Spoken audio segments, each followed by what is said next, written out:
सह वीर्यं करवावहै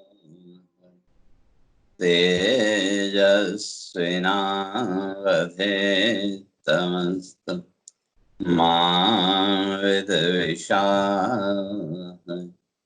ओम शांति शांति शांति। शंकरं शंकराचार्यं केशवं बादरायणं सूत्रभाष्य कृतौ वन्दे भगवन्तौ पुनः पुनः। ईश्वरो गुरुरात्मेति मूर्तिभेदविभागिने व्योमवद्व्याप्तदेहाय दक्षिणामूर्तये नमः।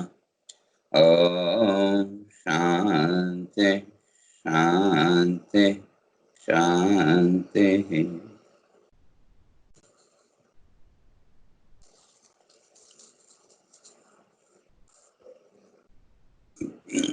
तो विचार चल रहा था, भगवान इस बात को स्पष्ट करके आए थे कि व्यवसाय आत्मिका बुद्धि समाधौ न विधीयते। तो अर्थात जब तक व्यक्ति की बुद्धि इस संसार भाव में ही अटकी हुई है,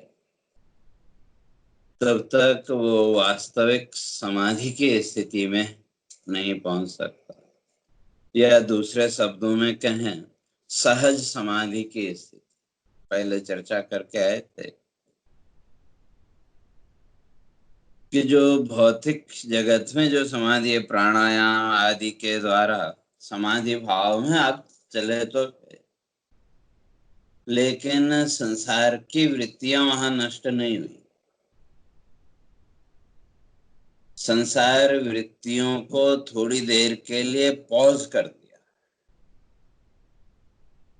लेकिन जैसे ही वो आपके संकल्प का समय पूरा हुआ, फिर वही संसार भाव, फिर वही संसार का सुख दुख चालू।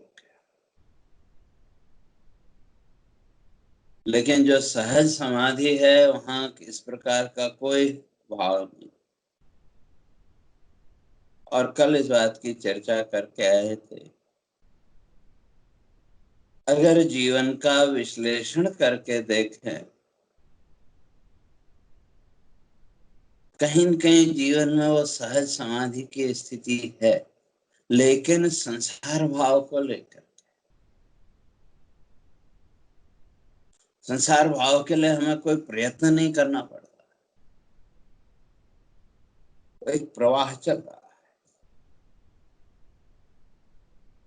और ईश्वर भाव के लिए, ईश्वर के चिंतन के लिए, ईश्वर के विचार के लिए हमें विशेष प्रयास करना पड़ता है, लेकिन संसार भाव के लिए कोई प्रयास नहीं करना पड़ता, वो प्रवाह चलता है। बस ठीक इसी तरह से जिस तरह अभी उठते बैठते जीवन की प्रत्येक क्रिया के साथ कहीं न कहीं ये संसार भाव जुड़ा हुआ है, बस इस संसार भाव के स्थान पर ईश्वर भाव का जुड़ना।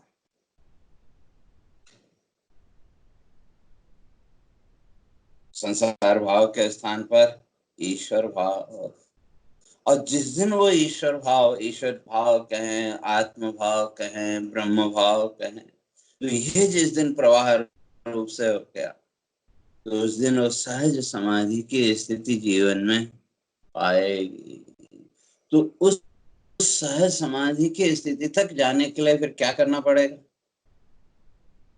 योग जन्य जो समाधि है या प्राणायाम आदि के द्वारा, उसके लिए थोड़ी देर के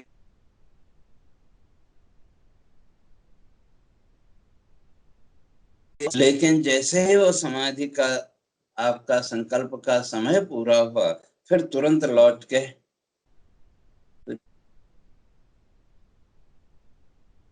इसी संसार भाव, तो वो थोड़ी देर का। और ये जो सहज समाधि की स्थिति, ये अगर जीवन में आ गई तो फिर संसार रहे या न रहे उससे कोई अंतर पड़ने वाला नहीं है। तो उस स्थिति में, जिस स्थिति में बड़े बड़े ऋषि महर्षि पहुंचे, उस स्थिति तक अगर पहुंचना हो, जाना हो, तो क्या करना पड़ेगा? ये जो जिज्ञासा है, इस जिज्ञासा का उत्तर यहाँ भगवान दे रहे हैं। त्रैगुण्य विषया वेदा निस्त्रैगुण्यो भवार्जुन, निर्द्वंदो नित्य सत्वस्थो निर्योग क्षेम आत्मवान। त्रैगुण्य विषया वेदा, वेदा शास्त्र, या इस संसार की जितनी भी बातें,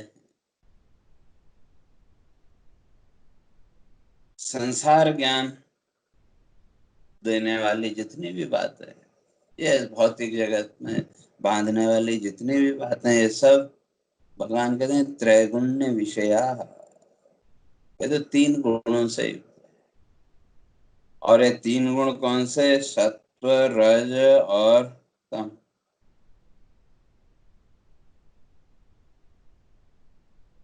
और जहां तक सत्व, रज और तम की बात है, तो कल इस बात की चर्चा करके आए थे कि जो सत्व गुण है, सात्विक पुण्य निष्पत्ति, हमारे ऋषि कहते हैं उसके द्वारा पुण्य की उत्पत्ति हो। और पापोत्पत्तिश्च राजसे, और जो रजोगुण है वो व्यक्ति को पाप के साथ जोड़ेगा। तामसेन भयम किंतु वृथायु क्षपणम भवे, और जो तमोगुण है वो पाप और पुण्य नहीं कराएगा, लेकिन आयुष्य तो उसमें होगा। और ये तीनों गुण भगवान आगे 14वें अध्याय में इस बात को स्पष्ट करेंगे। तो ये तीनों ही गुण क्या हैं? तीनों ही बंधन के कारण।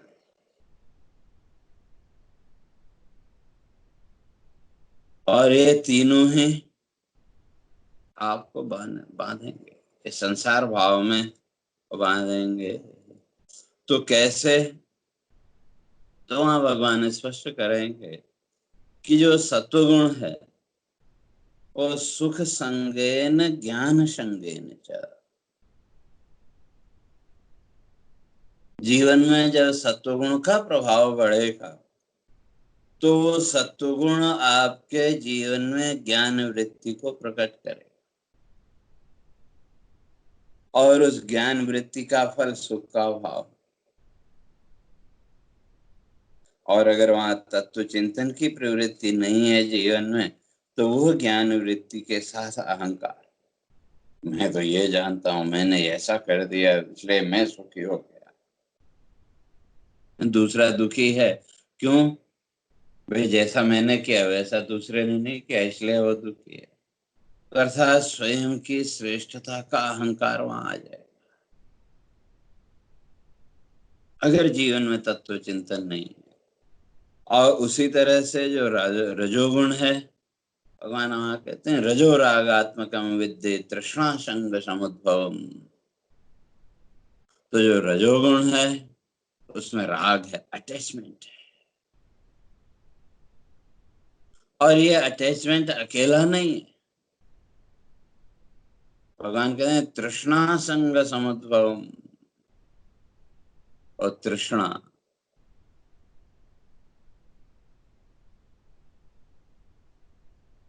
एक अतृप्ति का भाव, अनसेटिस्फैक्शन, असंतोष का भाव।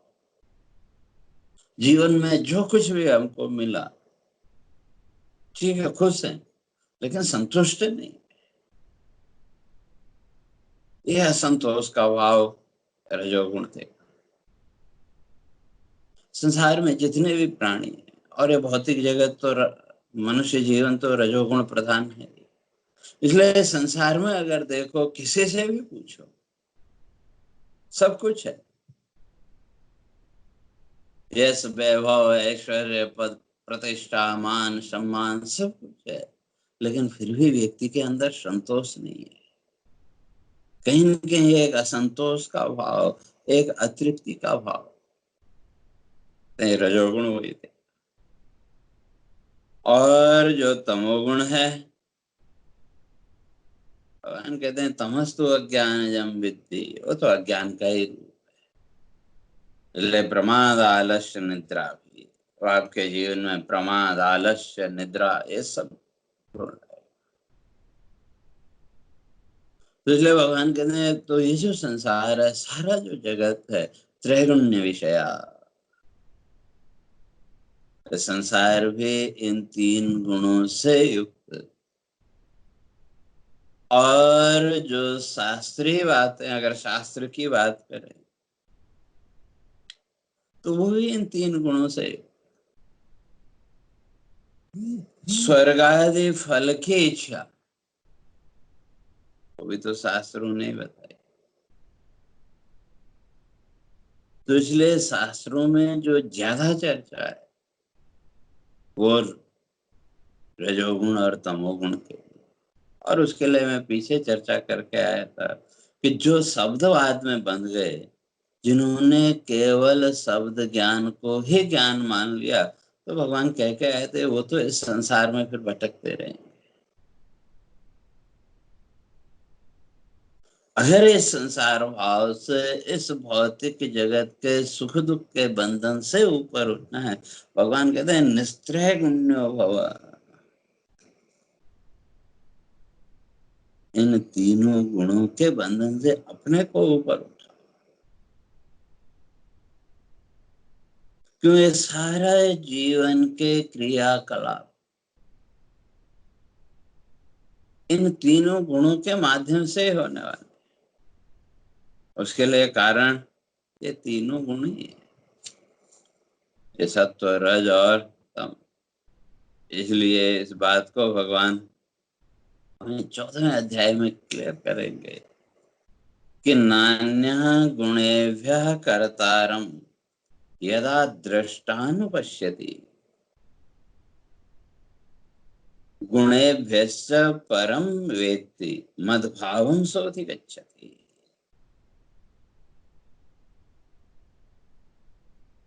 और उसी के आगे अगले श्लोक में फिर भगवान कहते हैं गुणान एतान अतीत्य त्रीन् देहि देह समुद्भवान् जन्म मृत्यु जरा दुखे विमुक्तो अमृतमश्नुते। तो जो साधक, जो विचारशील व्यक्ति, उसे जब ये ज्ञान हो गया क्या, नान्यः गुणेभ्यः कर्तारम्, इस संसार में इन तीनों गुणों के अतिरिक्त और कोई कर्ता है ही नहीं। अर्थात जो भी जीवन की एक्टिविटी है, उन सब एक्टिविटी के पीछे ये 3 गुण बैठे हुए, सत्व, रज और तम। क्यों? जब जीवन में सात्विक भाव बढ़ा तो ऋषि कहते हैं पुण्य निष्पत्ति, वो हमको पुण्य की ओर ले जाएगा, अच्छे कर्मों की ओर ले जाएगा।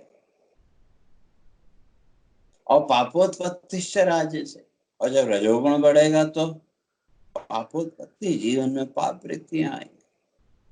उनकी तो विस्तार से आगे क्रम से चर्चा होती है। और जो तमोगुण है वो प्रमाद, निद्रा, आलस्य। और अगर जीवन की गति की बात करें, ऊर्ध्वं गच्छन्ति सत्त्वस्था मध्ये तिष्ठन्ति राजसाः जघन्य गुणवृत्तस्था अधो गच्छन्ति तामसः। तो जिसके जीवन में सत्वगुण का भाव बढ़ जाएगा, तो ऐसे जो साधक हैं कहते हैं ऊर्ध्वं, अर्थात स्वर्ग, लेकिन स्वर्ग पहुंच के भी क्षीणे पुण्य मर्त्य लोकम विशंति, इस आधार पर जैसे ही वो सत्वगुण का प्रभाव कम हुआ, फिर वही जन्म मृत्यु का चक्र फिर यही। और मध्य तिष्ठन्ति राजसा, अगर जीवन में रजोगुण की प्रधानता रही तो फिर ये मनुष्य जीवन तो बार बार वही जन्म मृत्यु का चक्र चलता रहेगा। और अगर उससे भी नीचे आ गए, अगर जीवन में तमोगुण की प्रधानता हो गई, अधो गच्छन्ति, फिर मनुष्य जीवन से नीचे पशु पक्षी आदि के जीवन में जाना पड़ेगा। इसलिए संसार के जितने भी दृश्य, संसार में जितने भी प्राणी हैं, या जिन लोगों की व्यक्ति कल्पना करता है, मुख्य समस्या है हम कोई क्रिया, कोई भी कार्य हम फल के बिना नहीं करते। हमने ईश्वर की आराधना भी की, ईश्वर उपासना भी की, तो उसके साथ भी कोई न कोई फल चाहिए कि नहीं। और कहीं न कहीं इस भौतिक जगत में ही बंधे हुए हैं कि जब भगवान कहते हैं ये सारा संसार, सारा जगत त्रैगुण्य विषया, इन तीन गुणों से युक्त। और जिस दिन साधक को यह बोध हो गया कि नान्य गुणेभ्यः कर्तारः, इन तीनों गुणों के अतिरिक्त और कोई कर्ता है ही नहीं, तो उस दिन दृष्टा अनुपश्यति, उसको आत्म साक्षात्कार, अपने स्वरूप का बोध उसको हो जाए। और तब गुणेभ्यश्च परम वेत्ति, तब वो ईश्वर तत्व को, उस ब्रह्म तत्व को भी इन तीन गुणों से दूर देखे। लेकिन जब तक ये बोध हमें दृढ़ नहीं किया, चिंतन के द्वारा जब तक इस स्थिति में नहीं पहुंचेंगे, तो तब तक कोई त्रिगुणात्मक भाव, हमने ईश्वर को माना, ईश्वर को स्वीकार किया, लेकिन वो भी किसकी दृष्टि, वही फल दृष्टि से। तो भगवान ने कहा इस संसार में जो कुछ भी तुम देखोगे वो त्रैगुण्य विषय, इन तीन गुणों के अतिरिक्त और कुछ नहीं। और ये सारा संसार का सारा संसार का दृश्य जगत, ये भी इन्हीं तीन गुणों से।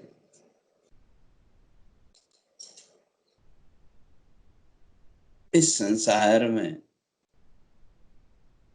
कोई भी वस्तु ऐसी नहीं है कि जिसमें इन तीन गुणों की मात्रा न हो। हाँ, कहीं ज्यादा कहीं कम। तो इसी तरह से जितने भी प्राणी, उन प्राणियों के अंदर भी ये तीनों गुण, और ये तीनों गुण व्यक्ति के जीवन को कैसे प्रभावित करते हैं, इसकी चर्चा तो भगवान 14वें अध्याय से शुरू करेंगे और 18वें अध्याय तक वही तीन गुणों की चर्चा। जो पशु पक्षी हैं या मनुष्य जीवन से जो नीचे हैं, वहां केवल तमो ही है ऐसा नहीं, तमोगुण की प्रधानता है, लेकिन सत्व और रज तो वहां भी बैठे। और जो मनुष्य है, मनुष्य के जीवन में रजोगुण की प्रधानता, लेकिन सत्वगुण और तमोगुण वहां पीछे बैठे हुए हैं। और जो देवता आदि जिनको हम मानते हैं, तो वहां सत्वगुण की प्रधानता, लेकिन वहां भी रजोगुण और तमोगुण पीछे बैठे हुए। कोई भी वस्तु, संसार के कोई भी पदार्थ इन तीन गुणों के प्रभाव से मुक्त नहीं है। इस तरह का विचार, और ये विचार करके क्या करो, निस्त्रैगुण्यो।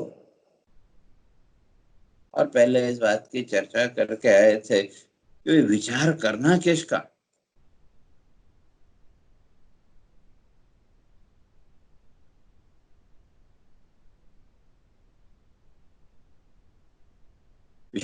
तो इसलिए हमारे ऋषियों ने स्पष्ट किया कि विचारे तस्मात् जगत जीव परात्मना, ये तीन बातों का विचार करना चाहिए। जगत जीव परात्मना, ये जो संसार है, ये जो जगत है, ये जगत क्या है इसका विचार। और जहां तक संसार की बात है, संसार है हम मानते आए, दूसरों को भी समझाते आए कि संसार ऐसा ही है। अगर कोई बच्चा आपसे पूछे भाई संसार कहाँ है, दिखाओ, दिखा सकते हैं क्या? शब्दों के द्वारा उसका वर्णन कर सकते हैं क्या? हम न तो संसार को दिखा सकते और न शब्दों के द्वारा हम उसका वर्णन कर सकते। एक शब्द हमारे पास है, मगर ये संसार तो ऐसा ही है। जब कभी कोई ऐसी बात आए मन में कहीं, तब क्या वो मुंह से निकला, ये संसार तो ऐसा ही है। अर्थात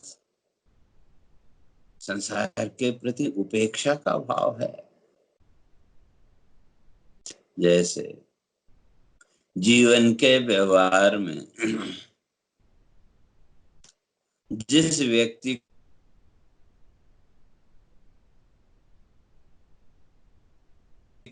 को उसकी कोई चर्चा चले तो आप क्या बोलते हैं? अरे वो तो ऐसे ही है। अर्थात ये ऐसे ही है जिस शब्द का हम प्रयोग करते हैं, तो इसका अर्थ क्या है? उसकी उपेक्षा करना, उसका हम महत्व नहीं देते। हमारे जीवन में उसके लिए कोई ज्यादा महत्व नहीं। ठीक है, एक व्यवहारिक सामने आया तो राम राम कर दी, नहीं आया तो यही है। जब हम ये कहते हैं अमुक व्यक्ति तो ऐसा ही है, तो उसके साथ हमारे जीवन का व्यवहार क्या एक उपेक्षा पूर्ण है कि नहीं? हमारे लिए उसकी कोई महत्ता नहीं। तो इसी तरह से जब संसार की बात आती है तो वहां भी हम क्या बोलते हैं? संसार तो ऐसा ही है। अर्थात कहीं न कहीं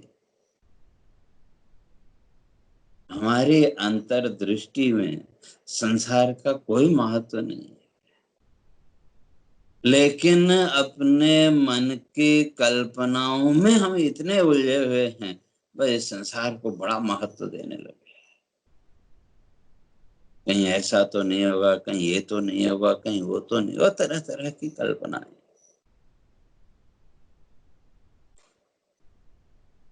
तो ये तो सारा संसार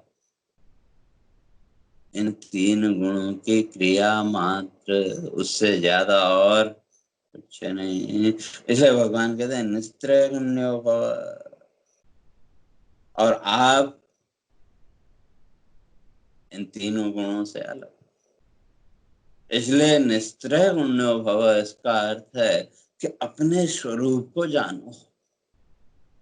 क्यों? जिस संसार भाव को हम सच्चा मान के बैठे हैं,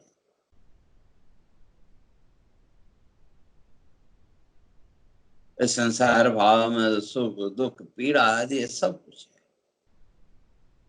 लेकिन आप इन सब के साक्षी हैं कि नहीं? बचपन से लेकर के आज तक जीवन में जो भी आया, सुख दुख जो कुछ भी रहा, उस संपूर्ण सुख दुख के साक्षी रहे कि नहीं? लेकिन अपने अज्ञान के कारण हमने स्वयं को उसी सुख दुख में बांध लिया, उसी सुख दुख को सच्चा मान के वहां चिपके रहे। लेकिन यथार्थ में देखें, वास्तव में अगर देखें, तो आप उस सब के साक्षी हो कि नहीं? सुख भी आया और गया, दुख भी आया और गया। जीवन की जो परिस्थितियां थी समय के अनुसार, वो परिस्थितियां भी बदली।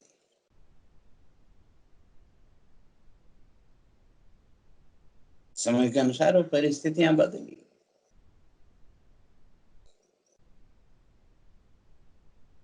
लेकिन आप तो वही। और ये सुख दुख आदि का भाव, ये संसार भाव कितनी देर तक का? आंख खुलने से लेकर के आंख बंद होने तक, ये जितना भी हमारा संसार है कितनी देर का है? सुबह से लेके शाम तक का। क्यों? जब बिस्तरे में गए तो ये संसार तो जहां था उसको वहीं का वहीं हमने छोड़ दिया। ये संसार तो प्रकट हुआ और गायब हो गया। जब आप साउंड स्लीप में गए, संसार कहाँ था? लेकिन इस संसार के न होने पर भी आप तो हैं कि नहीं?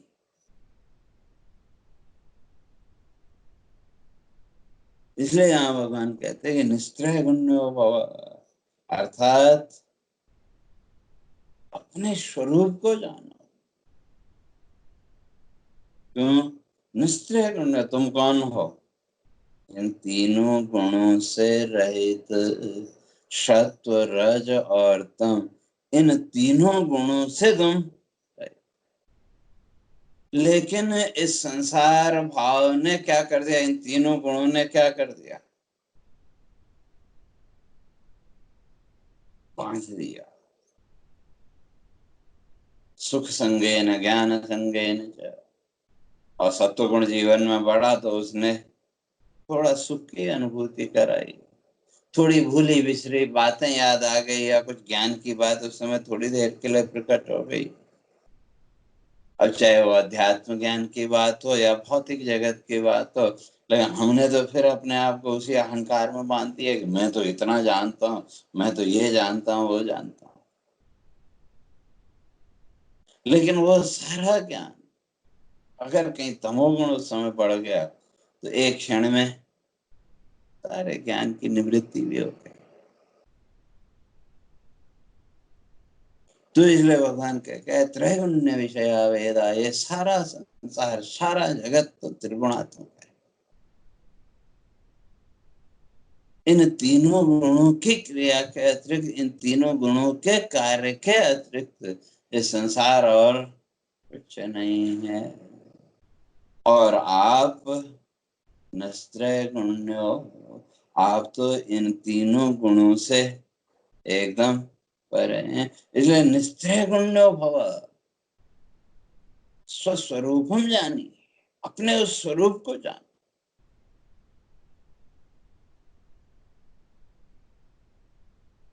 और जिस दिन अपने स्वरूप को जान लिया तो उस दिन फिर होने की जरूरत नहीं है ही। लेकिन लोक व्यवहार में कहना पड़ेगा ये भाव, वे तुम क्या हो जाओ? निस्त्रय गुण, इन तीनों गुणों से अपने आप को अलग कर लो। अर्थात इन तीनों गुणों से युक्त जो संसार भाव है, उस संसार भाव से विचार पूर्वक अपने को अलग करो। तो कहा भगवान बात तो बड़ी अच्छी है, अलग कर रहे करना चाहते हैं, लेकिन समस्या वही कि करें कैसे? तो आगे भगवान कह रहे हैं निर्द्वंदो नित्य सत्वस्थो निर्योग क्षेम आत्मवान। नित्य सत्वस्थो, तो उसके लिए क्या करो?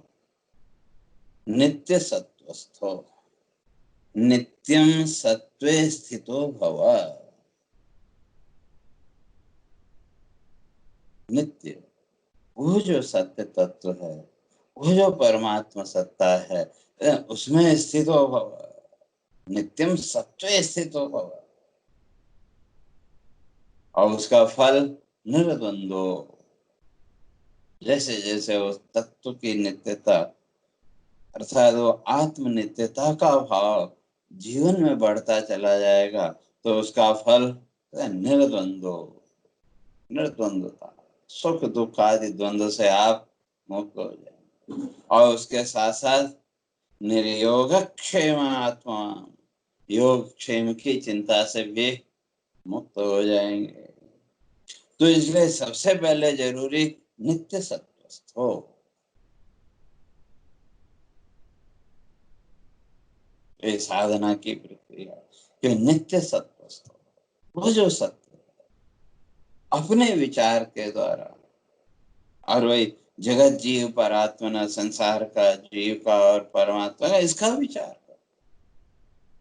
तो जब जगत का विचार करेंगे, संसार का विचार करेंगे, तो संसार नाम की कोई वस्तु मिलने वाली नहीं है। तो फिर संसार क्या है? त्रिपुटी, तीन चीजें, वासना, भावना और संस्कार।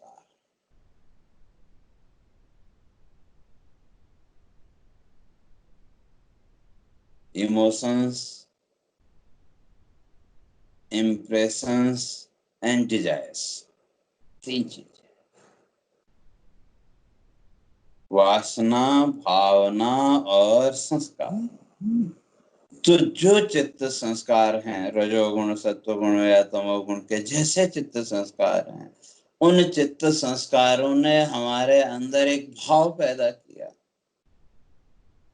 और उस भाव ने हमारी जो सुप्त इच्छाएं, सोई हुई जो इच्छाएं हैं, उन इच्छाओं को जागृत किया, और उन इच्छाओं को लेकर के फिर हमने एक नया संकल्प किया, और उसके संस्कार फिर हमारे चित्त में बढ़े, और फिर उसके द्वारा वो भाव, तो ये सर्कल चालू हो गया। क्या क्या? वासना, भावना और संस्कार। तो अब ये जो हमारा संसार शुरू हुआ, तो ये शुरू कैसे हुआ? कोई वस्तु आपके सामने आई, ये स्टेपलर है, ये हमको किसने बताया? हमारे चित्त संस्कारों में। तो जैसे ही दृश्य आपके सामने आया, उस दृश्य से जुड़ते ही हमारे चित्त संस्कार प्रकट हुए, और उन चित्त संस्कारों ने हमारे में सामने जो वस्तु है, उस वस्तु के प्रति एक भाव पैदा किया, और उस भाव को हमने फिर सामने जो वस्तु है उसके ऊपर प्रोजेक्ट कर दिया, और जैसे ही उसको हमने प्रोजेक्ट किया, तो उसके साथ ही हमारी जो डिजायर्स, हमारी जो इच्छाएं थी, कल्पनाएं थी, वो सब प्रकट होने लगी। और जब वो कल्पनाएं प्रकट हुई, तो फिर उन कल्पनाओं के अनुसार, उन इच्छाओं के अनुसार फिर नए संकल्प हमने किए, और वो संकल्प के संस्कार फिर हमारे चित्त में पड़े, और फिर वो चित्त संस्कारों ने फिर हमारा वो संसार चालू कर दिया। तो ये साइकिल हमारा चल पड़ा।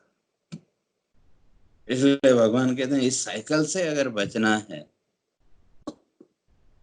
इस संसार चक्र से अगर अपने को मुक्त करना है, तो उसके लिए नित्य सत्वस्थ हो, निरंतर उस आत्म सत्ता का, उस परमात्मा सत्ता का चिंतन करके उसमें अपने आप को स्थिर करो। और वो स्थिरता के लिए विचार तो करना पड़ेगा। तो इसका तो कहते हैं भाई, जगत जीव परआत्मना, जगत जीव और परमात्मा का। तो वो जो विचार है, वो जो चिंतन है, वो क्या करेगा? नित्य सत्वस्थ, हमें स्वयं को उस परम सत्ता के साथ जोड़ने में, स्वयं की सत्ता का बोध कराने में वो मदद करेगा। और जैसे जैसे वो बोध हमारा जागृत होता जाएगा, तो उसका फल निर्द्वंद्व। जीवन में जो द्वंद्व की स्थिति है, उस द्वंद्व की स्थिति से व्यक्ति फिर धीरे धीरे ऊपर उठता चला जाएगा। तो कैसे? तो उसकी चर्चा फिर कल करेंगे। हरे ओम। पूर्णमदः पूर्णमिदं पूर्णात् पूर्णमुदच्यते पूर्णस्य पूर्णमादाय पूर्णमेवावशिष्यते। ओम शांति शांति शांति। शंकरं शंकराचार्यं केशवं बादरायणं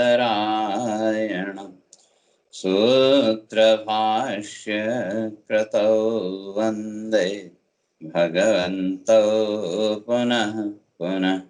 ईश्वरो गुरुरात्मेति मूर्तिभेदविभागिने व्योमवद्व्याप्तदेहाय दक्षिणामूर्तये नमः। ओम शांति शांति शांति।